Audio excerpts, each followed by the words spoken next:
What's up mga boss, magandang araw sa inyo mga boss. So ayan, meron naman tayong panoorin na tutorial mga boss sa ating kaibigan. So ayan, no cranking, no starting mga boss. So basic tutorial lang ito mga boss. At manood tayo mga boss para just in case kung matrouble kayo mga boss or no cranking, no starting din yung unit nyo mga boss. So makakuha kayo dito ng idea mga boss. So ayan, kapag wala kayong test lamp mga boss or kahit ano na makuha nyo siya ng voltahe, pwede din kayong mag-bypass dito mga boss. So tignan lang natin kung paano siya mag-bypass dito mga boss. Hindi na siya gumamit ng T-lamp mga boss.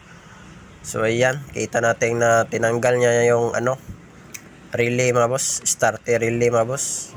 So ayan, kita natin nag-bypass siya mga boss. So ito, para makita natin naumi-start talaga mga boss. So kung may T-lamp kayo mga boss, mas mabuti mga boss para hindi kayo para hindi na kayo mahirapan kumuha ng mga voltahe mga boss. Mas okay kung may Tesla mga boss. So ayan lang.